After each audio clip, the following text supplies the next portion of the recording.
Hey guys, it's Drew here with Drew's Quick Fixes and Hacks. If this video helped you out, make sure you hit the like button and give it a thumbs up and click the subscribe. You can also click the bell. It'll let you know when I post a new video. So today we're at one of the rental houses and one of the tenants has told me the faucet doesn't have full pressure. That's all the way forward. Both of them, hot and cold. Now that's suspicious, hot and cold, because it can be if you got a hot going and not the cold. It can actually be something down below one of the handles. There's a lot of stuff in here, but it can actually be one of these handles and the valves there that are broken. So let's start at the top first because that can be a big issue. So a lot of you may not know this. You can spend $250 on a plumber, or you could do this. Almost every faucet has this, guys. It's a little filter. Same thing as that shower video. Watch this. Oh, look at that. Full throttle. So what it is this has some clog in it. I'm going to try dropping it in some vinegar. It's probably got some hard water stuck in there. And we'll just see if that works. I won't be able to update you on it. But anyway, you can also buy a replacement, not for necessarily the metal part, but for this little filter that pops out. When you pop it out, you want to make sure, there's a little gasket and this little thing here. So anyway, my theory is that it's clogged up in there.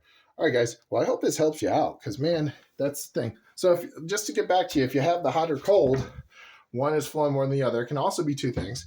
There is also some of these kitchen sinks usually have it. I don't know if these have a cartridge in them, but it could be one of the things underneath these hot and cold buttons. It could be one of those when you pull those off.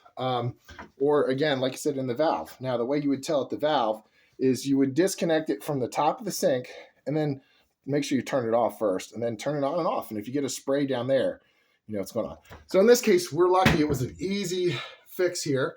And I'm sure I can get you can order a replacement, call the 800 number. On a faucet, a lot of it, there's either Moen, Kohler. You can see sometimes on the faucet where it'll be, what type of name. But that's why it's always a good idea to have your receipts too. Just to know what brand. But somewhere on there, it should say what kind of faucet it's in. I'm not sure. But anyway, you can see underneath there what it looks like under there. I don't see Moen, Kohler.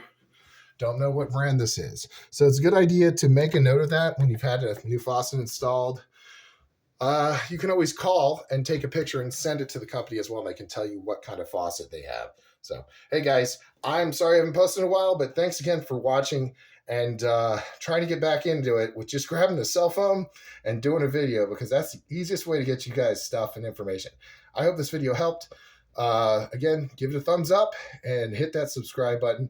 Thanks for watching, guys. This is Drew with Drew's Quick Fixes and Hacks.